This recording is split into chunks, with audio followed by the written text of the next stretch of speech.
and Memphis. Memphis this weekend at 2:30. This game will be on ESPN. Once again, Tulane back in the top 25 since 1998. That's absolutely exceptional for Tulane to be doing that, being 6-1 on the season. That's amazing. This is an amazing football team that definitely, absolutely went through adversity last year, going 2-10. But now, like I said, having a good record at 6-1. That's an absolute turnaround if you ask me. So let's go ahead and recap what happened last week with Memphis and East Carolina. Memphis won 47-45. So we're going to recap that game for you. So I'm going to hit this button right here and we'll put the game recap in there. So we got the game recap on the screen. East Carolina winning 47-45 in this game. So we're going to go through the scoring plays. Okay, let's begin with our scoring plays. I'm going to go through those. Pull this up to the side. Okay, the first scoring play, Memphis scored on a 6-play, 80-yard drive. Took 3 minutes and 4 seconds. They led 7-0. That was at 6:37. Also at second quarter score, they had a 11-play, 75-yard drive. They led 10-0. That was a field goal. Also, Memphis scored on a 7-yard touchdown pass. That was from Sep Hagen. That was on 7 plays and 40 yards in the game. So it was 17-0. And then third quarter score, Memphis scored on a 12-play, 70-yard drive. Took 5 minutes and 54 seconds off the clock. So it was 20-13. And then Memphis scored in the fourth quarter, tying the game up at 23 with a field goal from 46 yards out, 5 plays, 47 yards. Also, Memphis had a 13-yard touchdown pass from Hagen. It's from 8 plays, it's 75 yards. Also, in the first overtime, they had a 9-yard touchdown run. Took 3 plays and no time left. Hold on 1 second.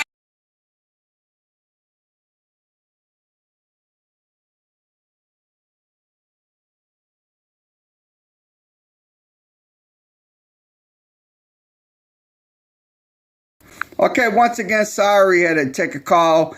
Let's go to the next play. It was tied up at 43. Run play, it was a touchdown, 5 plays, 25 yards in the game. So that once again, they win 47-45. Asia Martin had 59 yards rushing. Also, Ducker had 18 yards carry. That's 3.0. And also Hagen had 5 yards running. That was in the game last Saturday. Also, the total stats. Let's give you the total stats. Memphis had 491 yards. Total offense. East Carolina had 473. Passing yards. Memphis had 407 passing yards. East Carolina had 304.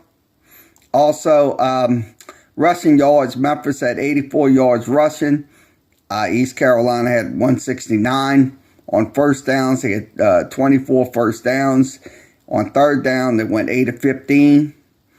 And also on fourth down, they went 0 for 2. They didn't even convert on those. Now, the next one, a time possession. Memphis had the ball for 24 minutes and 27 seconds. They was on the field 32 minutes and 9 seconds in the game.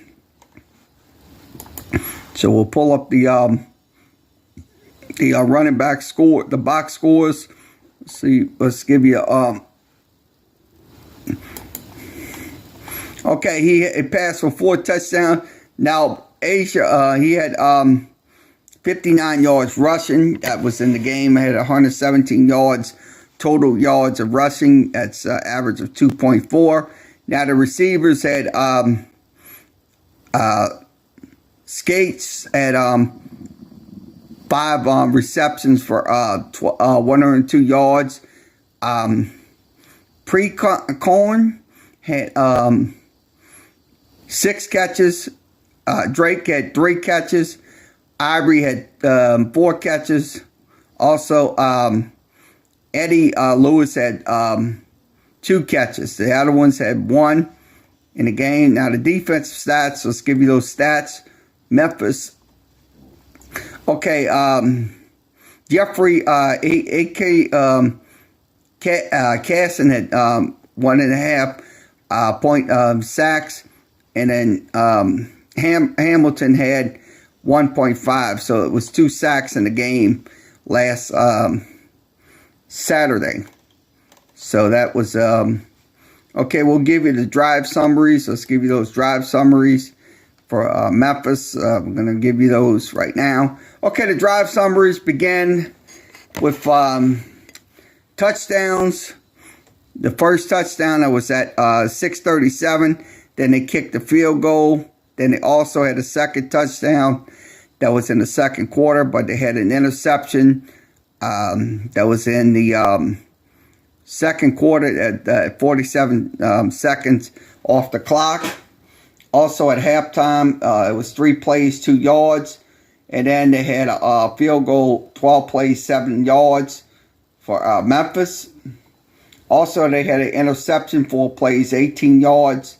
They had the punt, so they punted 1 time. So it was 8 plays, 38 yards. And then field goal at 5:47. A touchdown that was 6 plays, 75 yards. And also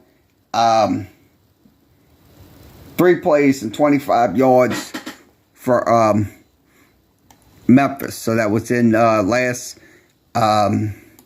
Okay, let's give you their red zone numbers. I'm going to give you those red zone numbers.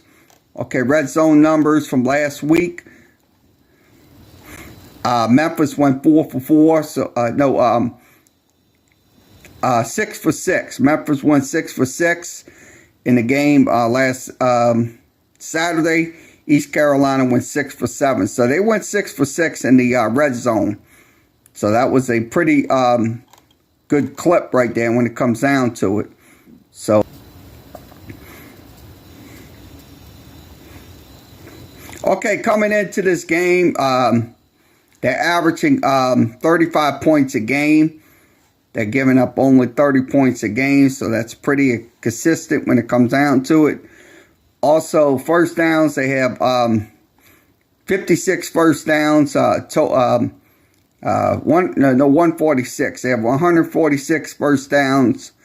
They have 56 runs, 79 passes, and 11 penalties. Now, the rushing game, they're averaging 139 yards a game while giving up 118 yards. They have 15 touchdowns on the ground. So they run the ball 262 times in games. So they run the ball 262. And they also throw for 238 yards a game. 238 yards on a completion. So that's pretty consistent right there. They have 13 touchdowns in the game. So 13 touchdowns to 15 on defense. Now, the total offense, they're averaging 500 yards a game. That's 5.9 yards for a pop.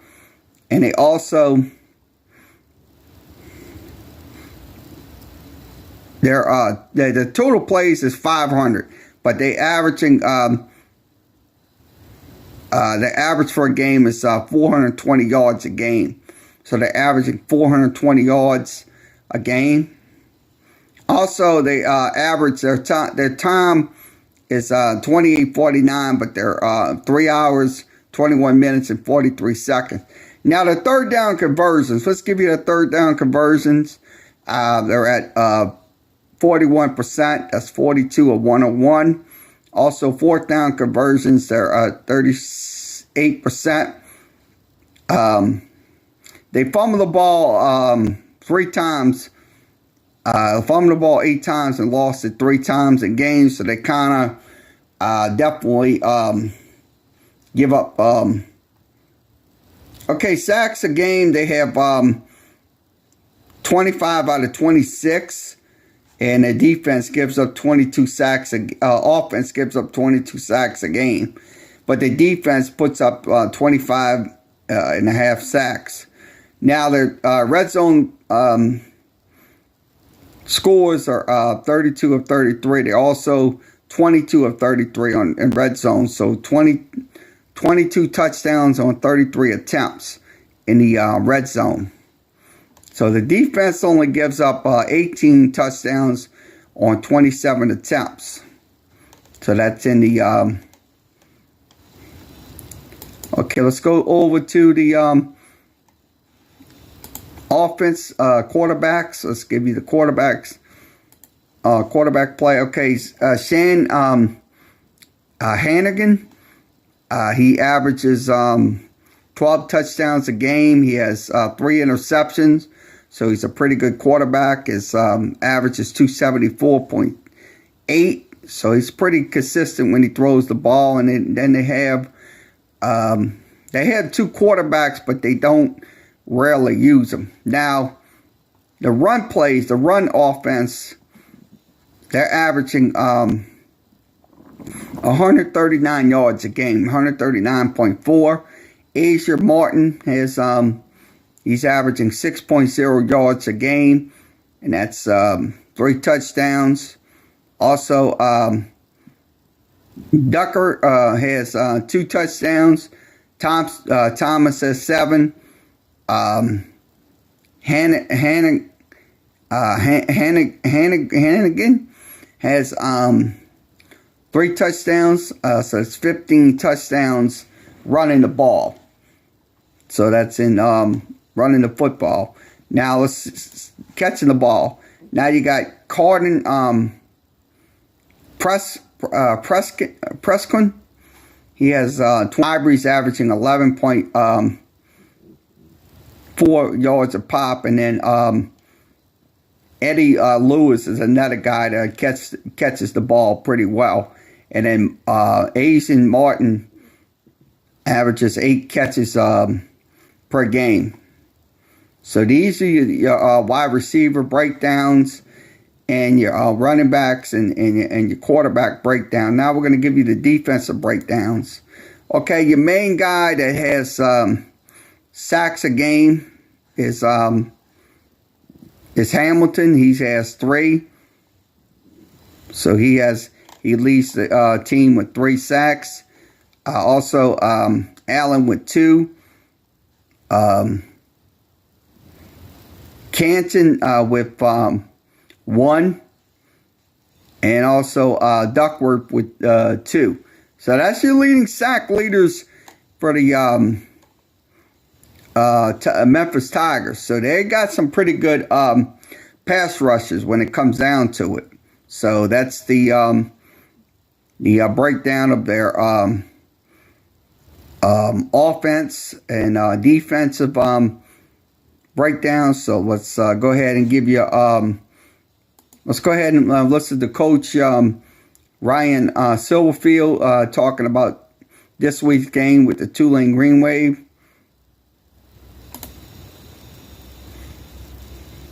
All right, morning. Obviously a gut-wrenching loss Saturday in Greenville.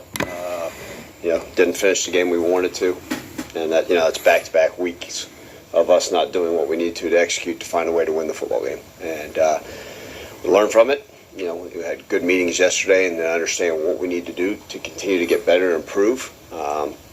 This is not a group that's hanging their head down. Obviously, they're disappointed and frustrated, but not one that's going to quit. I don't think anybody watched our team out there last few weekends and says this team has given up. They certainly fight. One of the questions going into this game was, would they come out flat anyways after what occurred versus Houston, and you can certainly say that wasn't what happened. But we got to find ways to execute when it really matters. When it came down to it, it's the little things we got to continue to clean up, and that's what consistent football teams do. They do the little things right all the time throughout the course of a game to maintain consistency, and we're not there right now. And it's literally at every spot, every little position, every coach, we all got to improve, and we all know what we need to do to improve.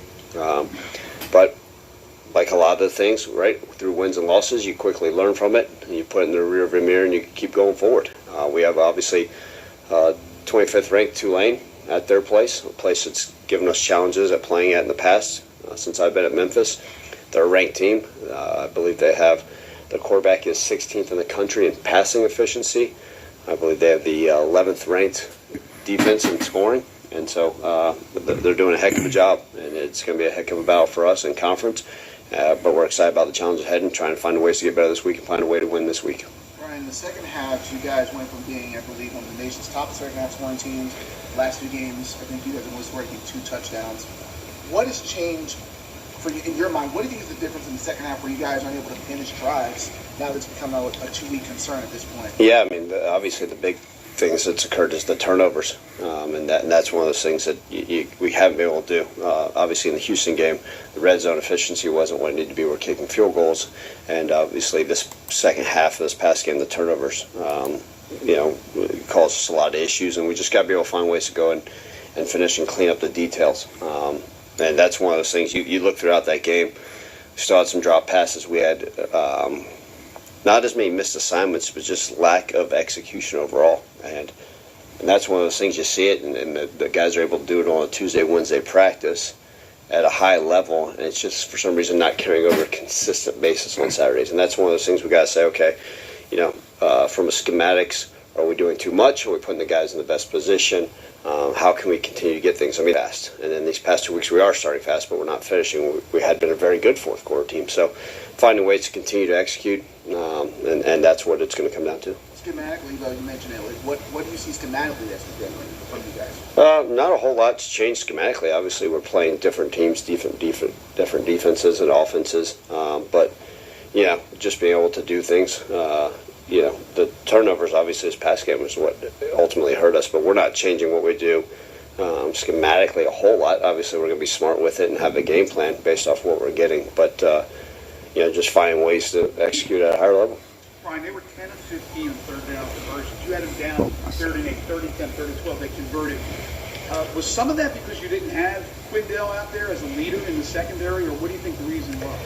Yeah, I think one of our, and this is no excuses, we've now played 12 different guys in our secondary. And that's the most I've ever seen in my entire career. We talked about having good depth. But when you start going into guys that hadn't even traveled that were on the field Saturday night, but that's no excuses. We've got to find a way to get everybody on the team prepared. It doesn't matter if it's our 115th guy. He's got to be ready to play football. And obviously Quindell's a tremendous football player. And some of the things that occurred in the fourth quarter versus Houston may have been because arguably our best football player and our leader of our team wasn't out there. And maybe some of the things that we saw, some of the post concepts and some of the stuff that they were able to attack us on could have been due to the inexperience. But that's the players. That's our job as to coach them, put them in the right positions, and whoever's out there, right, finding ways. And so we hope we can get Quindell back as soon as we can because we know he is a difference maker back there. How did you dress for the game? Was it a matter of in warm-ups it just didn't feel right, or had you ruled out? Yeah, Quindell and I have a great relationship, and we knew it was going to be truly a game-time decision. And obviously the health and safety of our players is always going to be my number one concern. Him and I have a great communication along with our athletic training staff and the doctors. And at the point prior to kickoff, we just didn't think it was in the best interest for him to play. But he continued to be dialed in and all that stuff, and we hope we can get him back this week. Going back to the execution, last 2 weeks they're executing enough to get the big lead. Are you seeing a shift in focus after the big lead? Why is the execution kind of switching once the lead happens? Yeah, we always talk about, right, having detailed focus with 18 to 23-year-olds throughout the course of a game. And I think the focus there, it's not like the guys are over there goofing off. We're staying pretty dialed in. I mean, and even in halftime, the locker room's pretty dialed in. The guys are, nobody's on their phones. They're just focused on the task at hand and what they need to get done. And so it's just finding ways to make sure we're staying ahead of it and be able to maintain things. And I think that's inconsistent play is what's allowed the ebbs and flows of a football game, Frank. And I think we've got to find ways that, okay, what can we do at a high level? And sometimes it's like, hey, if this thing's working, right, they're doing this, take it away, now what can our answers be? And then being able to get the guys to do it. But I do think the focus is there. The guys have been dialed in and locked in. It's just, simply put, we're not doing what we need to in all four quarters. And sometimes you see it in one phase and not the other, right? Hey, maybe special teams had a really good first and second quarter, but not a good third quarter, a good fourth, and it's just, is it the different units? Is it, hey, maybe it's like I said, we haven't had a ton of just blown assignments. We had a few. So that, if we were getting a ton of those, I'd say that's a lack of focus. But I think sometimes just the miscues here and there is what's adding up. At this point, Ryan, it has been now, I believe, 4 times in the last 2 seasons you've been in this position where you've had a double-digit lead that's been blown. How do you, as a coaching staff, keep everyone not letting it get to the mental? Because one thing for it to be last year and this last year. It's happening again now. How do you guys keep everyone not letting that get to their heads? Because obviously now, if a lead happens against Tulane, perhaps focus may be lost again. Yeah, again, you're the one that's saying focus may be lost. I don't think the focus is lost. I think it's the lack of execution and the finding ways to get it done. And reality of it is, it's, I hope we get a lead versus Tulane and find ways to keep it. And the nature of college football is being able to play a full quarter game, and we haven't shown that we can do that. That's where the issues are. And how we do that, we have ways to continue to maintain it and then order to execute at a higher level. Ryan, you said after the Houston game that all of your hopes, goals, and dreams were still in front of you. After this one, is it a little bit tougher to still envision that? No, and I think our guys still understand this conference is quite up for grabs, if anybody can say that. And we're one game at a time approach. We can't sit there and focus on the games after this. So, obviously we go out there and find a way to beat Tulane. We know this conference is a tough one, and there's still a lot of games to be played. And so that's a great thing about our guys. They're determined. They're dialed in on what they need to get done. And we'll look at the standings when it's all said and done, but I think our guys firmly believe that the plan is there, right? I mean, we talked about it in the Houston game. Had we made a tackle on the 4th and 12? Had we done what we're supposed to on the onside kick? All those things could go into play, right? Nobody cares about what it could have, should have. This past game, had we stepped with the correct foot on one of our plays? All those things. Had the officials maybe looked at one of the plays when I asked them to look at it. All those things go into it. Maybe it's a different story. But our guys are steadfast in their approach and their beliefs and their buy-in, and so that's a great thing. Is it's not like they're in their locker room like this. I mean, their chins are held high with an understanding of we've got to find ways to improve. And so therefore, all of our hopes, goals, and dreams are still in front of us, but we got to do it one day at a time. You're obviously not far away, right? You could easily be 4-0 if it wasn't for you losing those leads. You did. That's a fact, but you can't feel you're that far off, right? Yeah, look, so, I think if we had gotten blown out in the past 2 games, absolutely. I'd say, man, 1, the plan's not in place. 2, schematically, we got to make changes. And 3, maybe the personnel's not where it needs to be. I don't feel that way. I feel there are a lot of things we need to improve upon. I'm not sitting here with blind eyes saying there's not things that we got to get fixed. Absolutely. And then when you come down to it, what are those things? And there are a bunch of little things. And when you get those little things fixed, then all of a sudden you're winning the close games.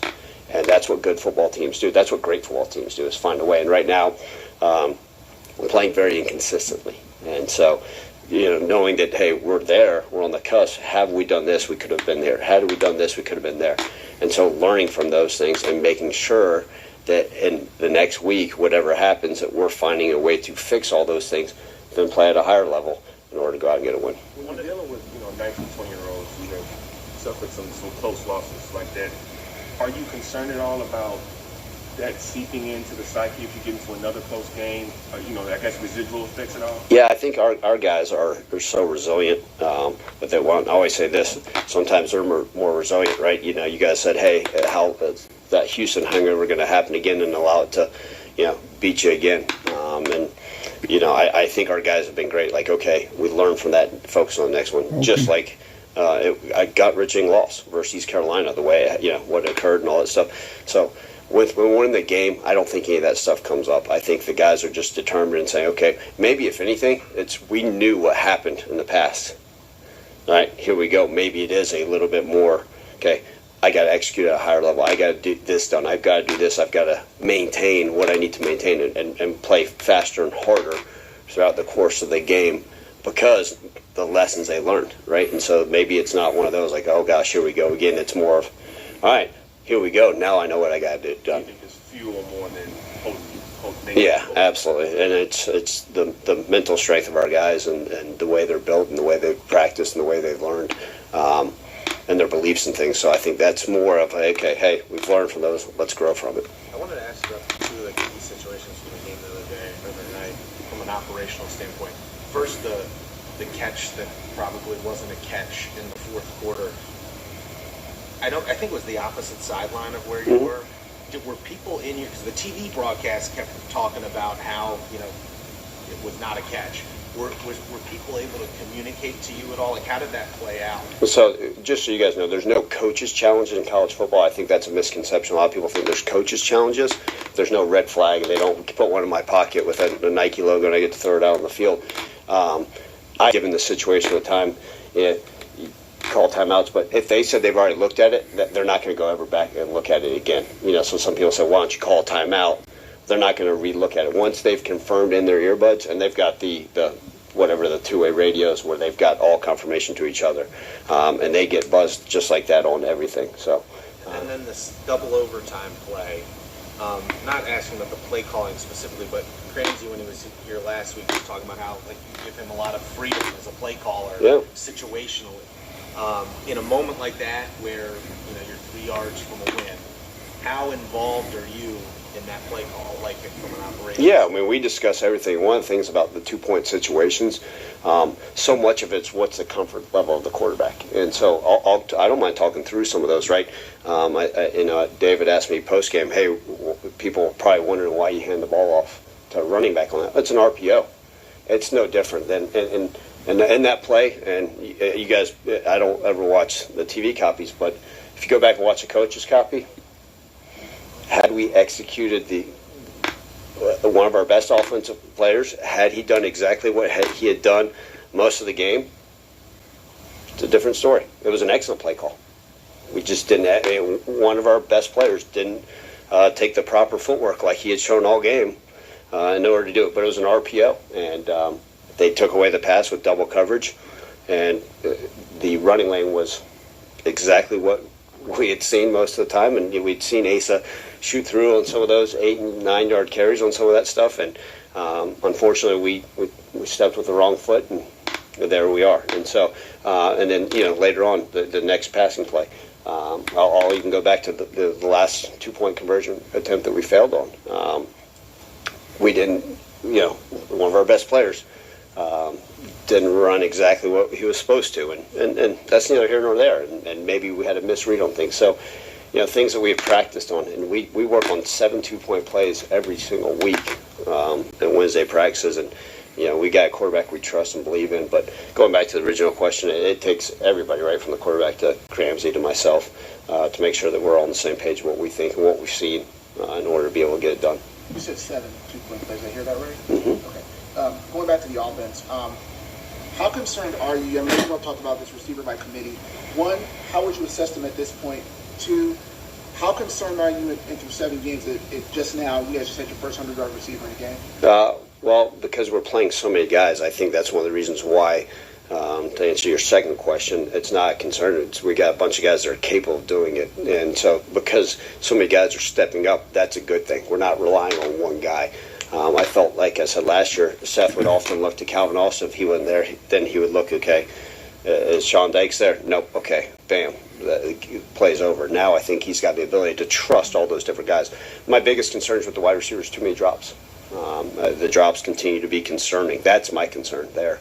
Not about the stats of 100 yards. It's the drops, and we've got to find a way to fix those because in all these close football games, we knew going into the season they're all tough, hard-fought games. if you drop the football in critical situations or at any time, it can lead to major issues. It was a tough catch for Javon above his head.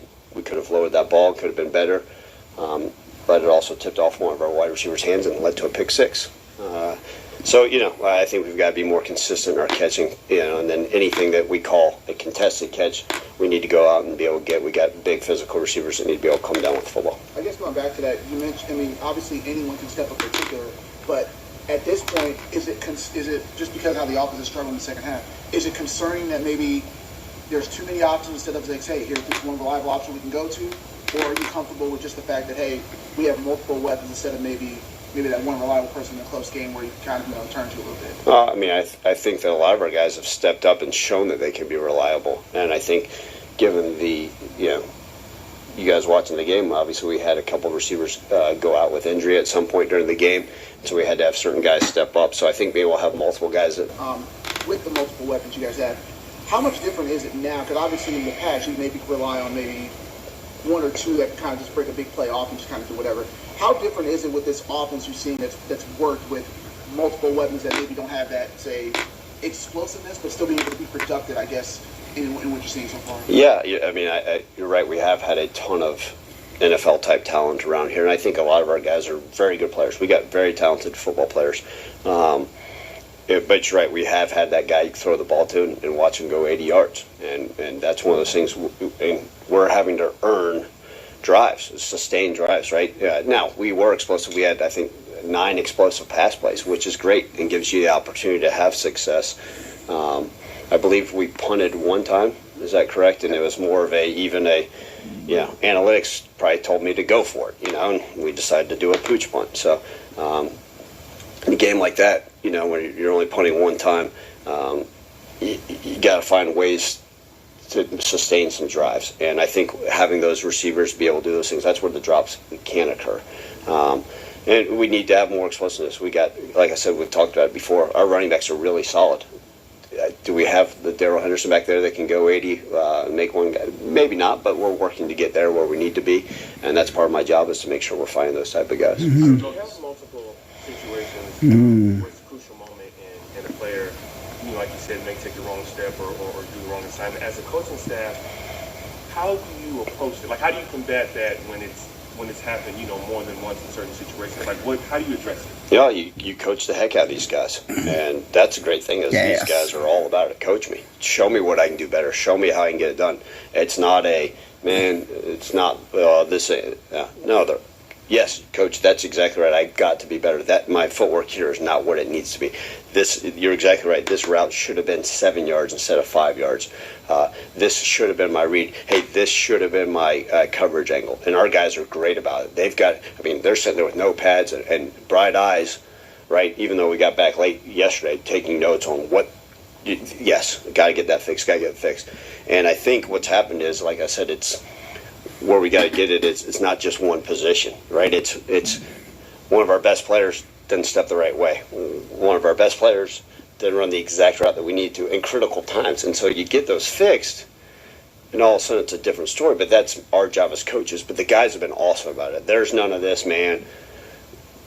I challenged them after in the locker room. I said, every single person start with me. Look in the mirror and find ways we got to get better. And they've been great. Their attitudes, their approach of, okay, yep, that's exactly what I need to get done. Absolutely. And the hunger and the desire to get back on the practice field's huge because a lot of these guys and coaching, it's changed, right? In 24 years of coaching, a lot of these guys, man, coach picking on me, I don't want to hear that. Everybody else, there's enough chatter out there. Now, our guys are awesome. Like, okay, that's why you got to get done. Yes, I see it exactly. Yes, sir, coach. Let me go out there and get this thing fixed, and the hunger and desire to get it. And that's why I do appreciate about this group is there is that improvement. I know, right, ultimately the only thing that matters is the win.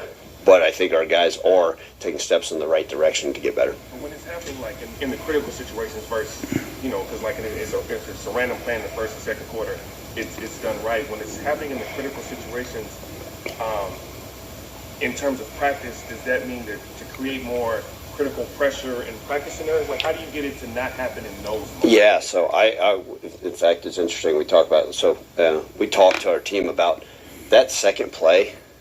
of the game is just as important as that last 2-point conversion. That 18th play of the game, right, may have been, hey, you need to strain an extra half a second on the block, is just as important as that 2-minute drive at the end, right? And so we do put our guys in a lot of critical situations. We talked about, doing the 7 2-point plays every day. We do a 2-minute situation every day. In fact, on the sideline, the guys were saying, hey, coach, just a Wednesday practice, here we go, 2-minute situation. What's the situation, right? Minute 4, one timeout, here we go. We've been there. We practiced this. We actually practiced a very close situation to that in training camp, right? And so we're constantly putting our guys in situations, backed up situations, 4-minute situations, those different. The offense the rest of the season. Skates will be the first one to admit to you, like, he's got to be consistent with what he's doing, and that's what I appreciate about the young man is, he'll even tell you, he made some phenomenal catches, made some phenomenal plays, but he'll still be the first to tell you he's fumbled the ball twice, and you fumble the ball twice, it's going to be hard for people to say, especially myself, to say, yeah, go out there and be a playmaker for us, and he'll be the very first one. But that's what I appreciate about him is, no, coach, I ain't going to do that again. I'm going to get this fixed. And but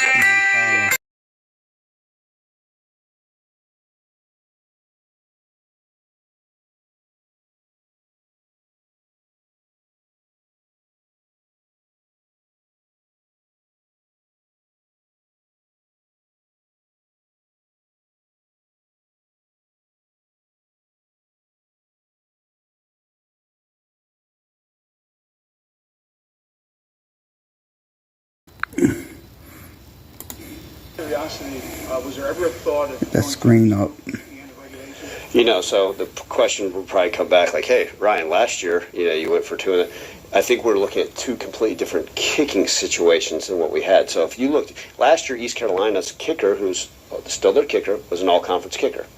He's had struggles this year, and you look at the game versus NC State, right? It had some blocked extra points and some stuff. So, and he had some low kicks. I was sitting there saying, man, we're very close. Obviously, the missed snap. Stab him, man. Knock on wood somewhere. Our kicker's done a nice job. And so now you're looking at 2 completely, comparing years and years. So there wasn't, because I had great faith in what we were able to do there. So I didn't think about it. But as we know now, right, and more teams are doing that, saying you got to use your best 2-point play at some point. Do you go and throw it out there and roll the dice, and a lot of teams are doing that versus an away opponent, especially, I don't look at, Vegas lines or anything like that, but if you're an underdog, some of these teams say, hey, we were a big underdog, it's an away game, we're going to go. But at that point, to answer your question, no, we were going to kick the extra point. Coach, can you talk about Chris Howard, the big special teams player? Yeah, he's a guy that, obviously, we always talk about the transfer portal and what it can do and can't do. He's a guy that's just come in and bought into the way we do things. Kind of don't, like I told you guys before, I don't know how to coach kickers very well. So all his success is 100% on him. Just going out there being, very steady with what he does and able to get it done in the PATs and field goals. And we need him to continue along. But he's, a kid that transferred from the University of Florida. Kind of like our punter. You look at our punter's one of the best in the country. Joe Doyle was a freshman All-American at Tennessee, lost his job, found an opportunity here, and is having immense success. Chris Howard's a young man that had some starts at University of Florida, lost his job, coming here and having immense success. So, especially in those specialists, it's unique to be able to see them come here and do things no different. Kobe Cott's our long snapper. Right? Obviously, hopefully that's a name we don't have to talk about much because he's doing his job. But Chris has been phenomenal. We continue to have great faith and trust in him, and he's performing on the field. Does he improve even more for you? Because I think you've extended your range on him. Yeah, when you one of those deals, right? It's you see what you see in practice, but I think sometimes the adrenaline of a game and one of those things as you've been able to see, okay, hey. Yeah, all the TV broadcasts at ESPN every Thursday and the Zoom call. What's his distance? And I have noticed it. I probably have added a couple yards. Whether he knows that or not, I haven't told him that. But I think when you have a little bit of trust and faith, and you've been able to see him do it at a high level. Quickly on Tulane, I think last year you beat them here to get to 6-6 and go bowling. How have they improved, and what is it? I mean, you want to talk about it's a dramatic improvement now. We know they've always played at a high level, and it's just that's what shows you what college football is all about. They've added they've got 2 transfers starting in the secondary that had started at Power 5 programs. They've got a transfer D lineman that started at Power 5 program. And they're just playing really solid football. I mean, they're playing, their quarterback is now going on his 3rd year as a starter. I also think he's made tremendous jumps, right? Like I said, he's all 3 phases. And, they've got good players, and they're well coached. And, we understand one of those teams. That's one that we're going to have to play our best. And our focus will be on them, but it's still on us to continue to get better. But you talk about, it's, what they were last year compared to what they're this year.